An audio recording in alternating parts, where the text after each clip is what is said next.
และนี่คือความรู้ใหม่ของผมอีกหนึ่งอย่างเวลามาเที่ยวประเทศเราห้ามขับรถเกิน50 กิโลเมตรต่อชั่วโมงว่าสันถูกจับทำไม67ความไว67กิโลเมตรต่อชั่วโมงเดือนข้อเส้นตำรวจเราโบกเราขี่เกินหรออุ้ยเกินอยู่มันเกินจังได้ก็เกินอยู่แล้วไปสิพี่ครับถึกโบกจับความเร็วอ่ะครับทุกคนสบายดีมาเที่ยวปากเซ่นี่แหละครับทำไม67ความไว67กิโลเมตรต่อชั่วโมงกูว่าแล้วเดี๋ยวคอนเทนต์กูว่าแล้วตัว60กิโลเมตรต่อชั่วโมงถึงจับครับผมเป็นไงครับ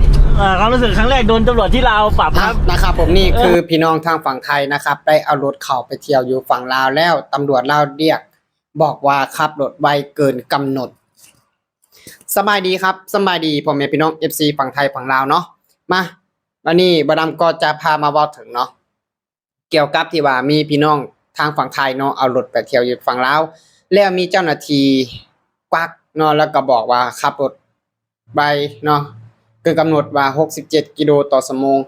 นะอันนี้ก็คือขอว่าวันนี้เนาะว่าลำอื่นกลับไปหาข้อมูลมากันนะนี่ก็คือตามนี้เลยนะพี่น้องถ้าเป็นรถเก๋งรถกระบะธรรมดาทั่วไปเนาะถ้าว่าอยู่ในเขตชุมชนก็สิบ่เกินใน40กิโลต่อชั่วโมงถ้าว่าในเขตนอกเนาะเขตนอกชุมชนก็บ่เกินใน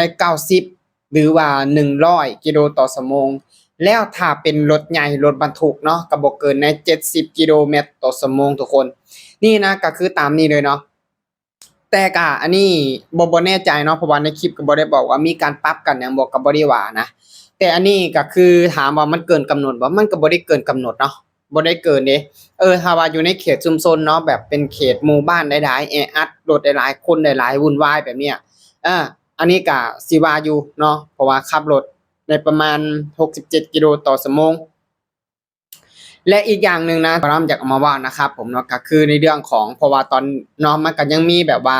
อันนี้ก็บ่ได้เหมารวมเนาะก็มีเจ้าหน้าที่แบบอยากฉวยโอกาสพี่น้องนี่แหละมันก็เลยเฮ็ดให้แบบว่ามันเกิดประเด็นขึ้นมาอยู่ในประเทศลาวของเฮาขึ้นมาโดยตลอดนะบ่ว่าจะเป็นกองร้อนแน่บ่ว่าจะเป็นตำรวจแน่นะเพราะว่ายังมีบางคนเนาะอันนี้ก็บ่ได้เหมารวมเนาะบ่ได้เหมารวมแบบบางคนก็กวักก็บ่เสียหน่อยก็เสียหลายจังซี่อันนี้เนี่ยเฮ็ดให้แบบประชาชนนี่แบบกังวลใจเวลาเจอตำรวจบางคนก็ว่านะบางคนก็ว่าแบบเห็นตำรวจยิ่งกว่าเห็นโจรมันก็มีหลายเคสมันก็มีหลายเหตุการณ์ที่มันเกิดขึ้นแล้วเฮ็ดให้คนลาวหรือว่านักท่องเที่ยวพี่น้องทางฝั่งไทยเนี่ยบ่กล้าที่จะเอารถไปจนบางครั้งบ่กล้าเลยบางคนไปแค่เทื่อเดียวก็ไปเจอเหตุการณ์แบบนั้นแล้วสุดท้ายก็บ่อยากไปเที่ยวอีกนี่แหละทุกคนก็คือที่ว่าเนาะไปเจอเหตุการณ์แบบนี้ซ้ำอันนี้ก็ถือว่าโชคดีเนาะโชคดีที่แบบว่าบ่ได้มีการปรับใหม่บ่หรือว่าจังไดเนาะเพราะว่าในคลิปก็บ่ได้บอกมีแต่แบบว่ามาทักทายแล้วก็มาบอกว่าขับรถความไวเกินอย่าง67อย่างประมาณ67กิโลเมตรต่อชั่วโมงแต่ที่จริงแล้วเนาะถ้าเป็นเขตนอกชุมชนน่ะ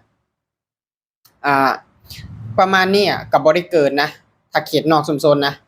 บ่ได้เกินเพราะว่ากำหนดบอกว่า90ถึง100กิโลเมตรต่อชั่วโมงถ้าเป็นในเขตชุมชนเป็นในเขตที่แออัดรถหลายคนหลายก็บ่เกินใน40กิโลเมตรต่อชั่วโมงถ้าเป็นรถใหญ่รถบรรทุกรถ10ล้อพวกเนี้ยมันก็จะประมาณอยู่ใน70กิโลเมตรต่อชั่วโมงทุกคนมันก็มีบอกอยู่นะและอันนี้วรำเองก็เชื่อว่าพี่น้องทางฝั่งไทยก่อนที่จะไปก็ต้องศึกษาดีอยู่แล้วนะอันนี้วรำเชื่อเลยเพราะว่าอย่างความรอบคอบความที่แบบว่า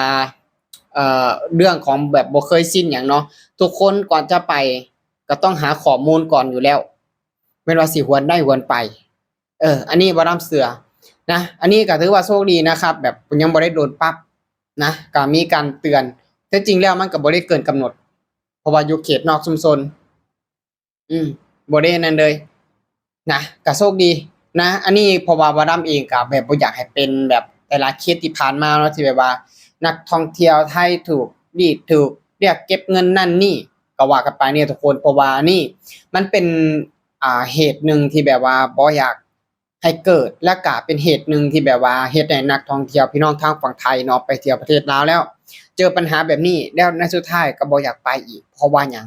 ทุกคนย่านเจอกับเหตุการณ์แบบนี้ คือมาลองคิดกลับกันเนาะมาลองคิดกลับกันก็แบบว่าอ่าที่เกิดเหตุการณ์นะที่มีนักท่องเที่ยวลาวเอารถมาเที่ยวอยู่ฝั่งไทยแล้วถูกปรับนั่นน่ะทุกคนก็คืออันนั้นแบบบ่ได้ผิดหยังแม่นบ่คือทางสื่อโซเชียลเนาะทางพี่น้องทางฝั่งไทยแล้วก็ทางสื่อช่องข่าวเนี่ยต่างๆก็เลยพากันออกมาเว้านะเพราะว่าเมียงเพราะว่ามันด้วยความที่แบบบ่ถูกต้องนะกระเจ้าก็บ่ได้ยอมเด้เห็นบ่ทุกคนบ้านกระเจ้าน่ะคือกระเจ้าแบบสามัคคีกันแฮงกระเจ้าหยังว่ากระเจ้ายันมันกระทบต่อชื่อเสียงของประเทศกระเจ้าบ่อยากให้ประเทศของกระเจ้านี่เสียชื่อเสียงนี่แหละทุกคนกระเจ้าก็เลยแบบจัดการเนาะหรือว่าเอาคนที่แบบบ่ดีออกไปนี่แหละทุกคนก็คืออันนี้ก็อยากให้ทางลาวเฮาพี่น้องก็เฮ็ดแบบนี้คือกันเพื่อความโปร่งใสและก็เพื่อชื่อเสียงของประเทศก็คือคนตำรวจเนาะก็มีทั้งคนดีและก็คนบ่ดีเนาะก็ปะปนกันไปก็คือคนธรรมดาเฮาทั่วไปแหละพี่น้องเนาะก็มีทั้งคนดีและก็คนบ่ดีเนาะมันก็สิมีฉะนั้นแล้วเนาะเฮาก็ต้องควรซื่อสัตย์การปฏิบัติหน้าที่ก็ต้องโปร่งใสเนาะก็คือเชื่อว่าพี่น้องทางฝั่งไทยเองก่อนที่จะเอารถไปก็ต้องมีข้อมูลแน่แล้วล่ะเนาะก็ต้องหาข้อมูลแน่แล้วล่ะฉะนั้นแล้วเนาะเชื่อว่าบ่ผิดกฎหมายแน่นอนนะฉะนั้นแล้วเนาะอันนี้ก็ส่วนตัวเองก็อยากฝากถึงเนาะทุกคนหรือว่าเจ้าหน้าที่ลาวของเฮาพี่น้องก็คืออยากให้แบบปฏิบัติหน้าที่ของเฮาแต่โปร่งใสหั่นล่ะพี่น้องเพราะหยังเพราะว่ามันในเรื่องของชื่อเสียงของประเทศเนาะเพราะว่าประเทศลาวของเฮาตอนนี้ก็คือในเรื่องของการลงทุนการท่องเที่ยวเนาะแบบทุกคนกำลังแบบเป็นที่หมายตาต้องใจ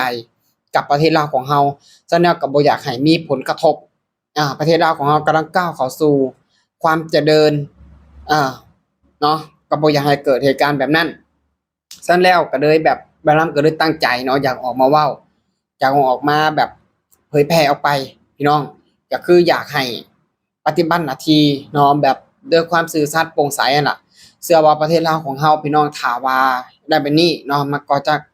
ก้าวหน้าไปอีกทุกคนคือทุกคนเองรวมประชาชนทั้งเจ้าหน้าที่แล้วก็ทางภาครัฐเนาะเพิ่นก็อยากให้ประเทศลาวของเฮาก้าวไปได้ไกลกว่านี้หั่นล่ะเนาะก็สามัคคีกันเนาะเบิ่งเอาพี่น้องเนาะประเทศลาวของเฮามันจังสิได้เจริญขึ้นไวๆเนาะพี่น้องคิดกันจังไดเนาะก็ฝากคอมเมนต์กันเข้ามาได้เด้อสำหรับคลิปนี้นะบ่าวลำเองก็ขอฝากเพียงแค่นี้เนาะขอขอบคุณครับผม